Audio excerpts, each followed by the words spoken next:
it out for a third week as well. So we will begin, as we always do, with a short meditation. So please relax in your chair and close your eyes. Take in a deep breath through the nose and hold. And exhale through the mouth and hold. And inhale through your nose and hold. And exhale through the mouth and hold. And as you go at your own pace of inhaling and exhaling, if thoughts should come into your mind, just observe them and let them go. Like watching a car move past in the road. Now is not the time for solving problems. Right now, all you need to do is inhale through the nose and hold, and exhale through the mouth and hold. And on your next inhale, say to yourself, Shema. And on your exhale, listen. Shema, listen. In Shema, we're listening deeply, without judgment, without offering advice. In Shema, we are listening with an open heart. Shema, listen.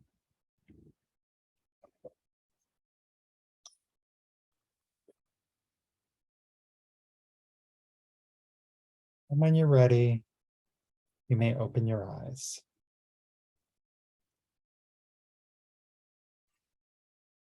Hey, Joanne and Carrie and Bonnie, nice to see you.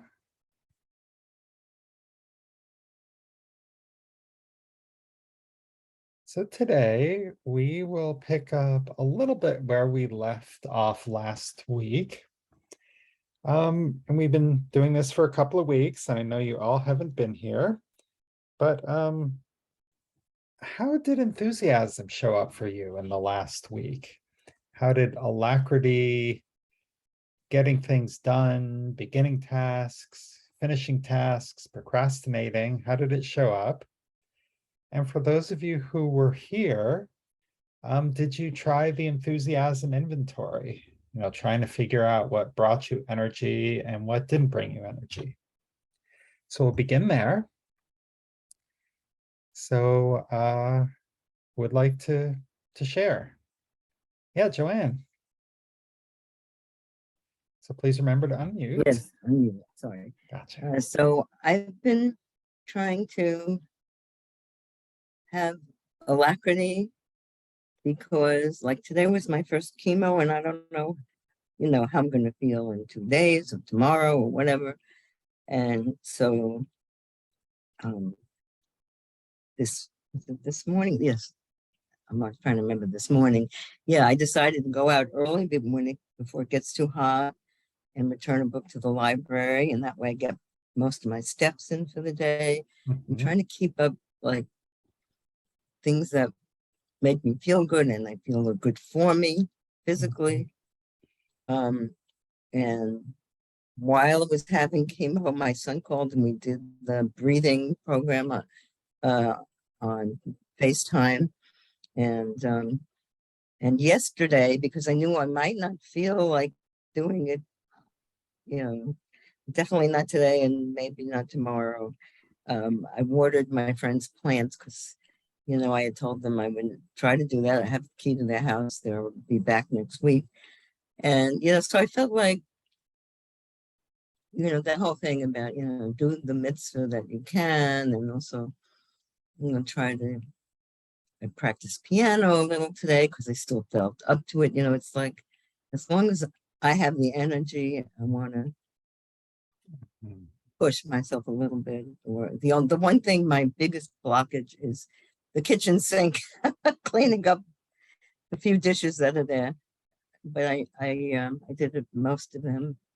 And then, of course, once you do that, you see, I'm becoming more observant of, there's, staying here and this stuck onto the, anyway, so that's it. So I've been trying to keep the place clean and neat and do the dishes Yeah. with resistance. Well, thank you, Joanne, and thank you for sharing, those great examples of alacrity and, the phrase getting up early. That's one we're going to actually, that shows up in the Torah with respect to Abraham quite a bit. And also I want to say, let's all just take a moment and send Joanne some healing energy and some love and some warmth and some support, as she goes through chemo.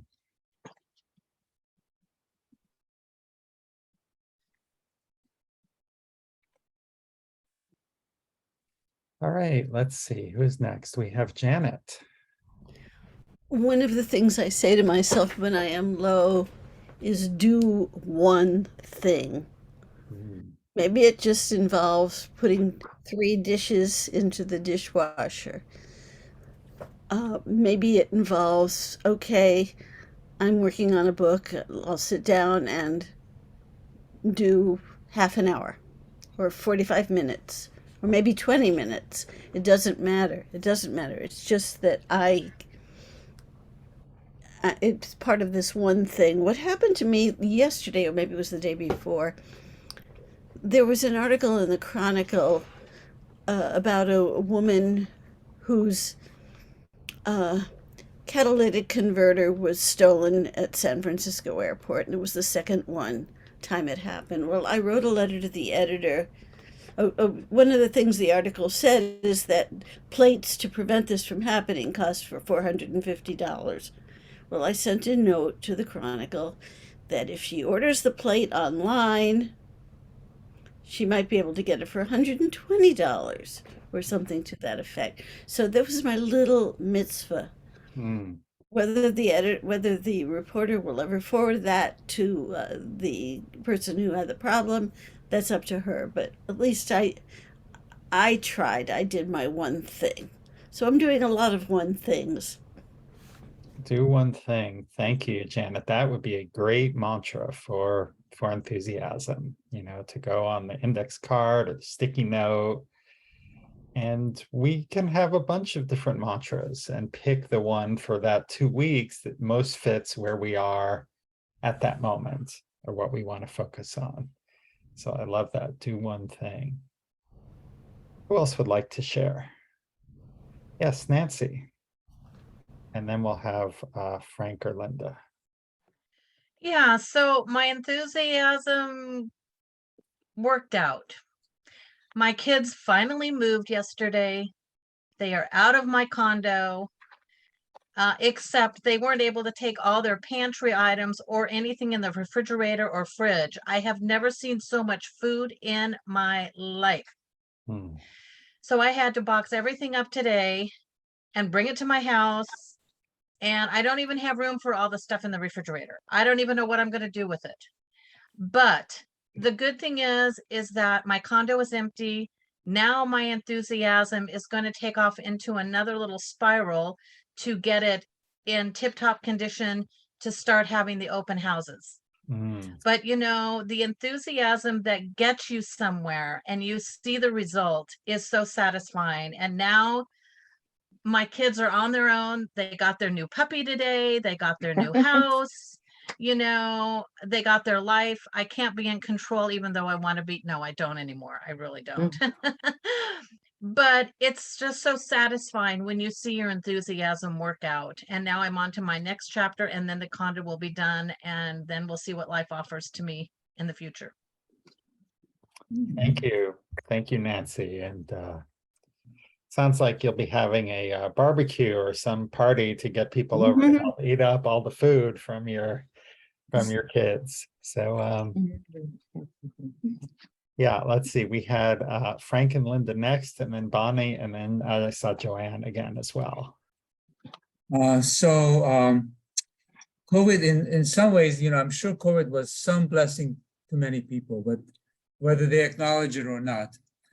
And for us, about 2 years ago, we started practicing piano duos. Oh, We've been learning together pieces, and it's been a lot of fun. And we always say, oh, do this and do that, meaning let's find a new song, or it's some kind of a task. But we always say to the future. And so this week we decided we're going to just do what we want to do. So we organized our music a little bit. And it felt so good. And we went to the task, and it was fun.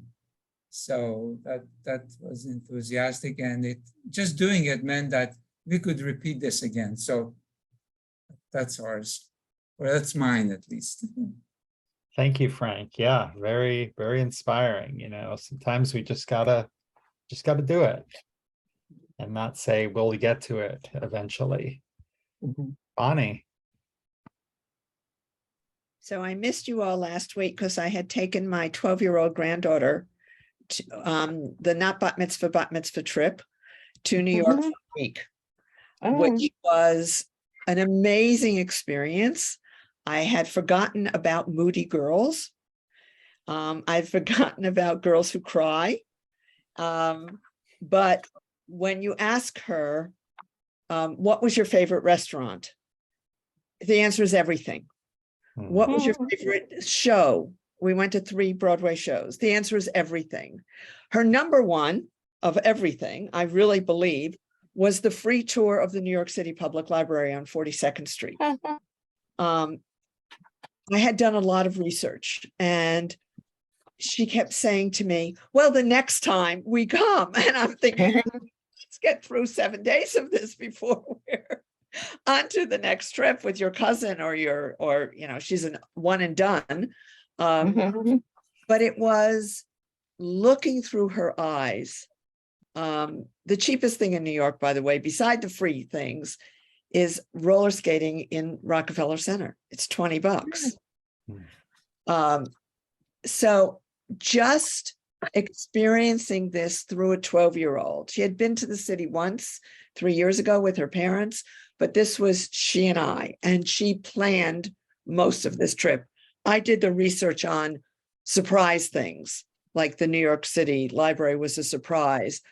But what came out was like the Strand bookstore near Washington Square that was built in 1927. It's an independent, fabulous bookstore. And this is a kid who's had a book in her hands since she was 3. Lots of, I don't know if I should have a blog, but lots of things I learned about all the free things in New York that I didn't know about. But it was wonderful watching it through a 12-year-old eyes. So thank you for giving me that opportunity to share. Thank you. Well, thank you for sharing that. What a wonderful trip that sounds like. So we have Joanne, and then Carrie, and then Eliana. The only thing is I wanted to suggest to Nancy, I got some food from well-meaning friends, 3 items, 2 of which I would not eat because they're on the dirty dozen list of foods you shouldn't eat if they're not organic. And so my son was going to take something. Of course, he didn't. He forgot to. So I went to the local food bank and gave it to them, and they were very happy to give it out. And that's something she could think about doing, just give away a lot of food that she doesn't want. Thank you, Joanne. You're welcome. Okay, Carrie. Hi. No, I didn't adopt a dog. I'm babysitting my daughter's dog, and who has a lot of enthusiasm. I was thinking about the inventory all week and realized that. I get it. Okay, thank you. When I don't get a good night's sleep, I can't be enthusiastic about anything, and sleep is difficult for me. So I have tried to make a point of getting some quality sleep, and I finally got a great night last night, and I have been so enthusiastic today about doing things, and it's just wonderful. And the other thing I realized with this inventory is that I have a show in January that I have to do some artwork for, and I have ideas, and I'm spinning my wheels because there's so much chaos around me in terms of my studio or the house or this or that. So I realized that in order to be able to be enthusiastic about doing that stuff, I have to get everything else in order. So I gave myself permission not to do any artwork until everything else is in order.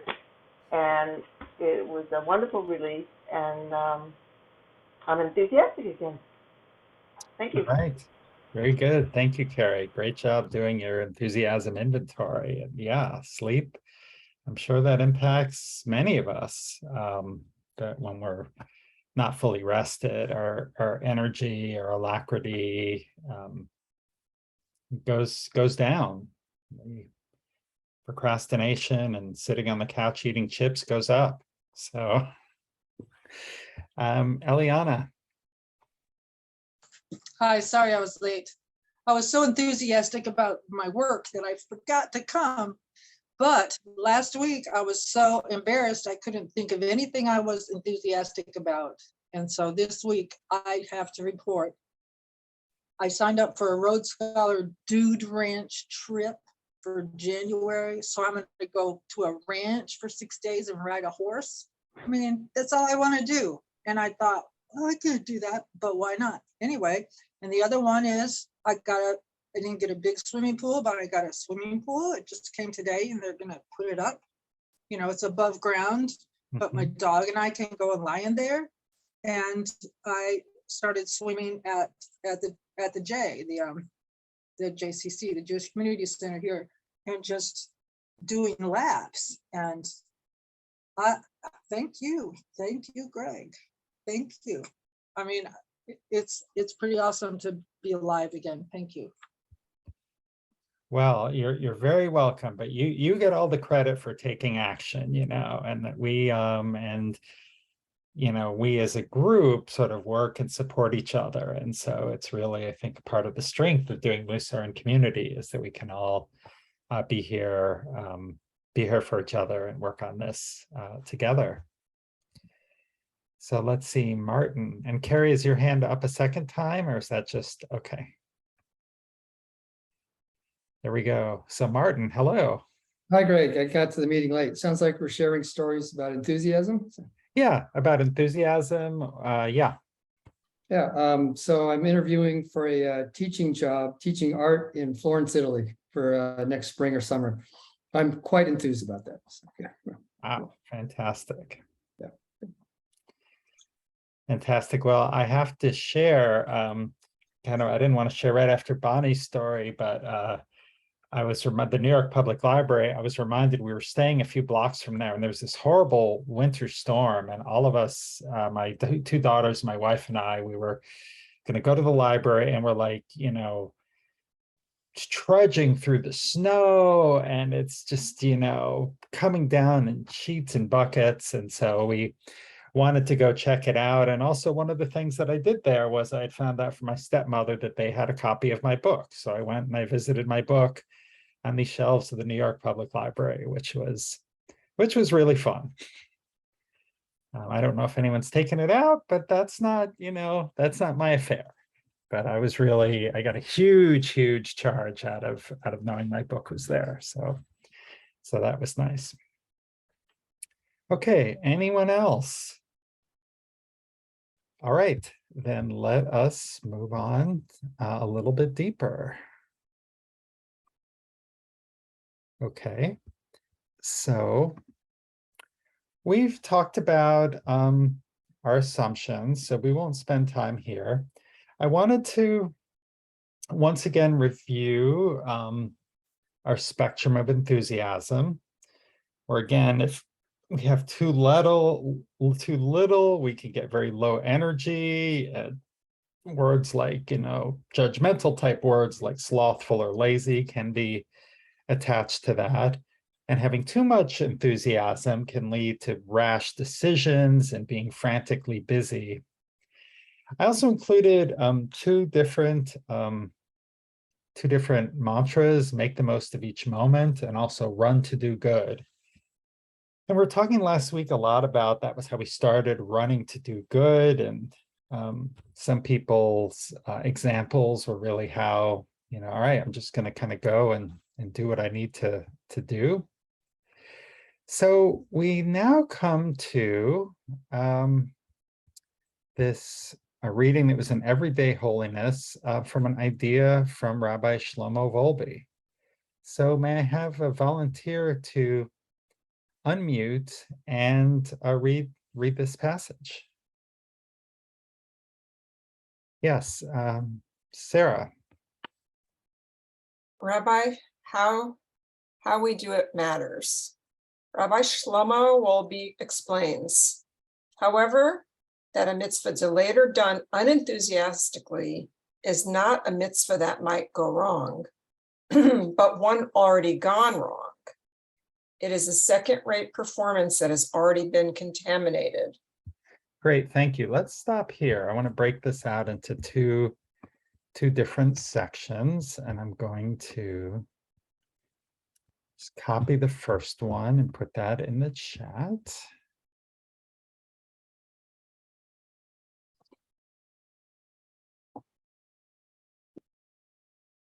Okay, so what's Rabbi Volbe's argument?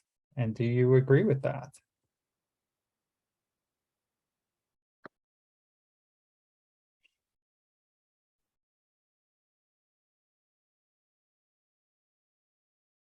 Yes, Eliana. Oh, okay. Well, it's all about intent. The action is already done before it's physically done. It's done in the mind. If the intent is not there, or if the intent is erroneous, it's not the mitzvah. Great, thank you. So Paul or Carrie, I saw. Yeah, like the statements that were presented last week, this would, for me, this particular perspective is something that could easily freeze me into non-action, which may seem counterintuitive to some others, but for me, to feel like my thoughts have already contaminated whether or not this is going to be a good thing or not, just means like, well, I'm sorry, what the fuck? What else can I do? I mean, I'm doing the best I can, right? Making progress, not being perfect. That's what I think. So I just have a hard time seeing this as being something that would be good for me to use as a guidepost. So thank you. Yeah, thank you, Paul. No, I think that's a very fair comment. It's like, what is, what if, I'm doing the best I can, why isn't that good enough? So yeah, thank you. Bonnie. So I don't agree with this. And I'm stopping with the word delayed. I can't always expect to be enthusiastic over doing a mitzvah. Sometimes I have to work myself into it. And I come out very happy that I've done it, but I'm not arguing with the done unenthusiastically. I'm starting with arguing with the word delayed. I think that puts a tremendous amount of stress on your mental health. And I don't think that's necessary. I think that once I get into something, I really believe in it. But I can't say that I always do it believing in it. Oh, thank you, Bonnie. Okay, a lot of reactions. Let's start going through these. Martin, and then Janet, and then Joanne. I can find my And we'll have page. Sue after that. Yeah, well, I can see that if there's a delay, then there's a chance where it's an opportunity lost. So yeah, that's my sense of what he was saying. So, okay. Yeah, so we could lose an opportunity. On the one hand, if we take this, it could be taken as, wow, I have to be completely perfectionistic, and that's disempowering. The other is, hey, well, that is true, but also, if we start delaying, we could lose opportunities. Well, an example would be even from the professional comedian's point of view. If he waits too long for the punchline, well, then you lost the opportunity. So, Thank you, Martin. Janet. I'm reminded of the Talmudic thing. Is it better for the poor man to give just a little bit and it's done with real enthusiasm, or for the rich man who could care less to nonetheless give a very generous gift? And I believe in the Talmud it was ruled what the rich man did was just fine. Correct me if I'm wrong, Greg, that it's better to do something even if it's done without intention, to do something good even if it's done without intention, than to not do it. Yeah, I think that is definitely true. That is true. It is better to do something than to do nothing. And In the Talmud, there's something about that. I don't know that Oh, particular no, I teaching lost my picture again. from the Talmud, but but in general, that's the thrust of, most rabbinic teachings. That, taking action is important, and it's preferable to not taking action. I do wonder, before we get to Joanne and Sue and then Karen, what is the meaning of contaminated?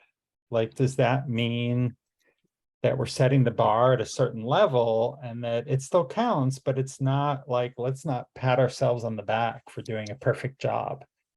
And I'm wondering if that might be part of the picture. Joanne, what's your take on this? Well, I think there's something else in maybe Pirkei Avot. I'm not exactly sure, but it's like one mitzvah leads to another mitzvah, and one bad deed leads to, one sin leads to another sin.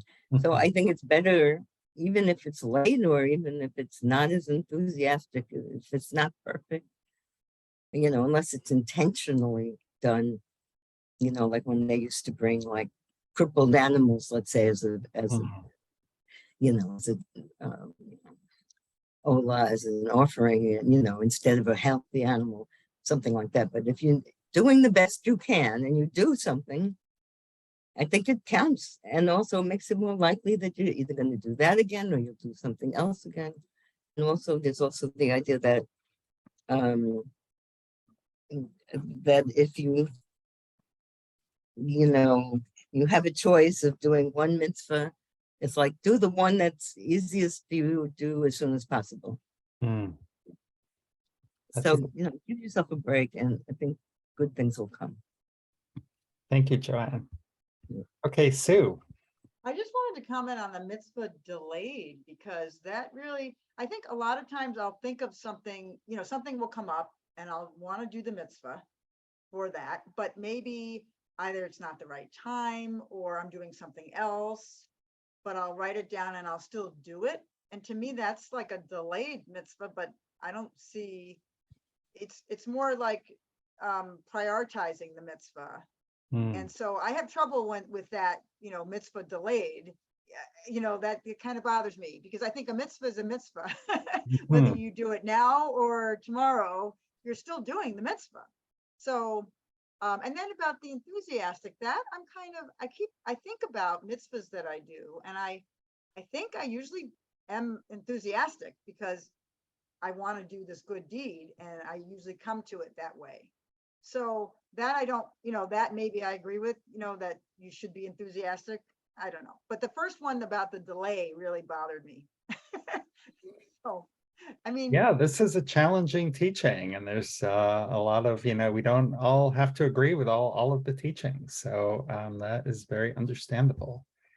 So thank you, Sue. So let's see, Karen.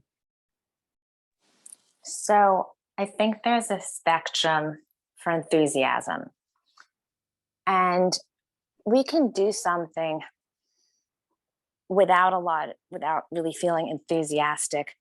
But if we are truly unenthusiastic when we're attempting to do a good deed, I would think it's easy for someone else to perceive that as a phony attempt, and to say, you know what, if you're going to be that way, if you're going to try to be nice, but in a way that just doesn't seem genuine, then don't do it. I don't care.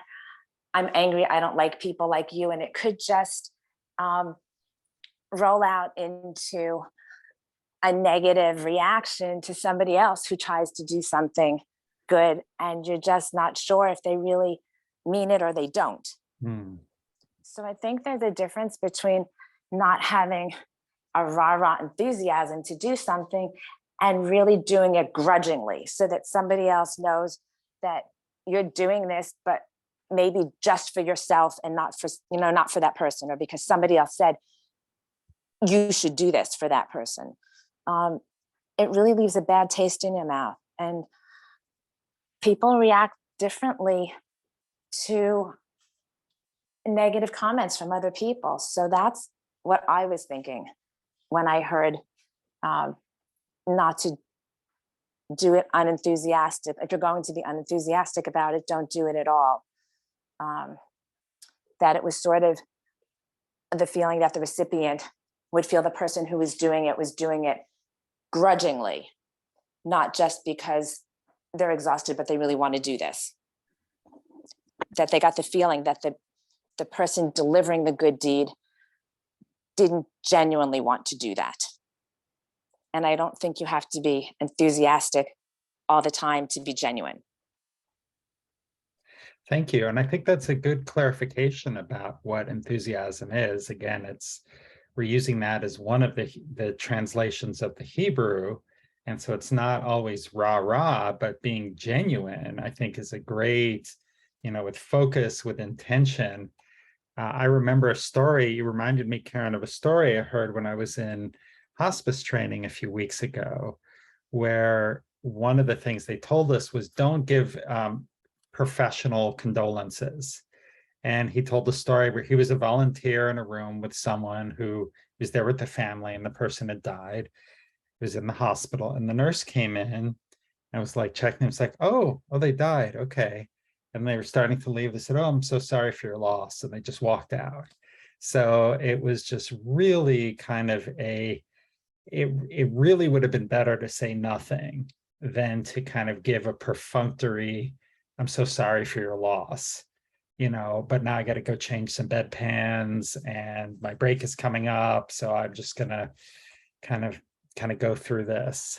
So, maybe, and what Karen is bringing out is maybe there's a sense that, did they do the mitzvah of comforting the mourner? I guess so, like by the words they did, but the lack of genuineness, it's hard to say that was kind of a real comfort to people, because it didn't have a comforting impact. So let's see, Frank or Linda?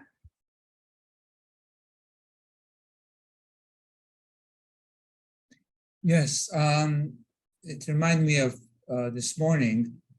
I was coming home and somebody was walking in the neighborhood, and there's a lot of, we're passed through where we live, and they asked me for a cigarette, and I don't smoke, so and as I stepped into my house, I realized that Linda gave me 2 bottles of water. I could maybe give him a bottle of water. Then he was already down the street. And I decided not to pursue him, this gentleman. And I was ambivalent about it. And I'm reminded of a time when I was helping water some plants for a neighbor, again, about 2 small blocks away. So not right by my house, but a little bit away, just a little bit. And the sanitation crew came through, and a guy asked me, hey, do you have a matches? And I literally ran home, got some matches, and I found him. He was in the neighborhood, he was right around, and I gave it to him. So I think that, we're living, it's flux. We want to be enthusiastic, but sometimes it's harder than other times. And I think one of the things I realized was I was kind of tired this morning. Just came back from a dental appointment, and I didn't have breakfast yet. So anyways, I'm just reflecting. Thank you, Frank. Okay, you'll hear from Sarah. it took me a while to get a thought about this, but what I thought of was the phrase act as if, which is something I've learned in recovery. And sometimes, you know, you have to act as if you want to do, you know, a mitzvah or do the next right thing. And then eventually you know, the spirit follows you. So, you know, sort of another thing is like fake it till you make it. I mean, it's, you know, sometimes you have to encourage yourself. You might not really want to do it, but then when you get into action, I mean, and I think that it's about action, sometimes the satisfaction will follow after that. Thank you, Sarah. That reminds me of one of my Hevruta Henry, and he fake it till you make it and turn it into fake it until you awake it. So I like that. Let's take a minute and see what Alan Morenas had to say. Oh wait, I see Marjorie. We'll hear from Marjorie first. Like somebody else said, it's taken me a while to process this statement, but what just came to my mind was when I was growing up and my mother would ask me to do something, and I, of course, you know, I'm like 14 and I probably got this look on my face, and she would just say, don't do me any favors. And but at what point do I go ahead and do the mitzvah, even though it's already not done, you know, from my heart? Do I still go ahead and do that, even though I'm doing it begrudgingly? Yeah, that's it's a very thought-provoking statement. Thank you. Sure. Let's see what Alan Morenas had to say about it. And this was on the second part of the slide. He wrote, the lesson here is that merely showing up in life just isn't enough. Drifting along with no passion for living, repeating the same good acts in a routine way is a kind of sin. So that's kind of another take on this. And I was reminded of something that happened when we were planning our wedding, and my grandparents wanted the machatuna, my aunt's parents, to be invited to the wedding. And I hardly knew them. I wasn't like particularly, you know, they weren't on our short list for the smallish wedding. But my grandparents been real, and they said it's really important to us, and we'll pay for their places and whatever. And so I finally said, okay, fine, we'll have them come. And I was going to say to them, all right, you twisted my arm, you put a gun to my head. Yes, you can pay, you know, fine, we'll have them there. And my wife said, you know, be gracious. Say, you know, you're really important to me, and this is really important to you. So yes, absolutely, they can come. And no, of course, you don't need to pay for this. And I did, and it made a huge difference. My grandfather got teary-eyed, and suddenly I felt better about doing it too. What had been this kind of resentful, you know, it's my wedding, why, you know, why are these people who I hardly know coming? To wow, you know, what a great way to kind of honor my grandparents who I was very close with. And so that's what I think about in this case. You know, it's how for me, this can be related to you know, how enthusiasm can be an ornament to the other traits. And also another thought is it really depends, I think, where you are kind of on the spectrum of enthusiasm. Like if you're really out of balance for this trait and this circumstance, and you just got to get a little something done, then no way is it worrying about perfecting it. But if you're kind of on a higher level, you know, where you're having to struggle to how do I get even higher, then this might be something to look at. So, yeah.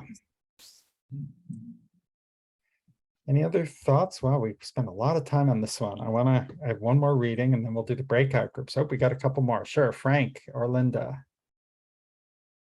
Linda this time. I value the input. You've given me something to think about. But I also feel that some of these readings just come across as so judgmental. So instead of thou must not, there's a lot of thou musts. Hmm. And I kind of shut down sometimes when I'm dealing with someone who tells me I have to feel a certain way or act a certain way. I'm still a teenager, I guess. Well, we all have teenagers inside of us, and that can be a challenge with some of the classic Mussar readings, or some, with, some that take a very absolutist stance like this, that it can be off-putting. And this one was more off-putting than inspiring for most people on the call. So, understood. Janet. Don't they sometimes say, the sages, act in a certain way, even if you're not feeling up to it, the good feeling will follow?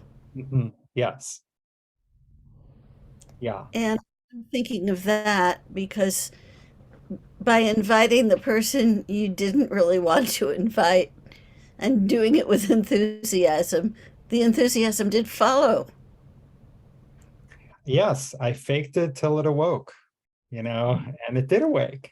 And I'm very pleased about that. It's a very happy memory now, where it could have been one of these memories that is like the pebble in the shoe that won't go away, Is there anyone else? Okay, wow, well, I had 2 readings we didn't get to last week, and we've only gotten to one of them so far this week. But this next one is a good way to kind of get us into our breakout groups. Oops, and that's not it. So I will read this for purposes of time. And we were talking about running to do good. And there's a question is, can there be too much of a good thing? So this is Rabbi Alexandria Shuval Weiner. This is from the Mussar Torah commentary. And she says there's 3 aspects to completing a task: the start, the sustaining energy, and the perseverance to move forward. Which I have to say, I love that. I love breaking things down, and I totally get that. And then finally moving to a successful completion. No wonder the sages considered Abraham the paradigm of a man of alacrity when considering the description of the binding of Isaac. Is it possible to become so meticulous in one's practice, so infused with enthusiasm, that we lose sight of the things that are the most important? So in the story of Abraham, we have Abraham is visited by the 3 visitors from the desert. He runs around. It turns out they're angels. He runs around getting them food and slaughter a lamb and all of this stuff, even though he had just been through a major surgery. And he's given this blessing. He and Sarah are given this blessing that they're going to have a child. And then in this narrative, there's no hesitation anywhere from Abraham. So I have this one quote. So early the next morning, Abraham saddled his ass and took with him 2 of his servants and his son Isaac. He got up early to do this. Go sacrifice your son. All right, I'm up at 5 a.m. Let's get going on this, and that is, the question is like, is this, when is like this, I'm just going to go with it. When does that get to be a little bit too much? So I'm going to move us, we won't be able to completely get into that, but we're going to go into breakout groups now. And this is the question that I originally constructed for you to discuss with your breakout partner. So that's in the That is in the chat. And now let me open the breakout rooms.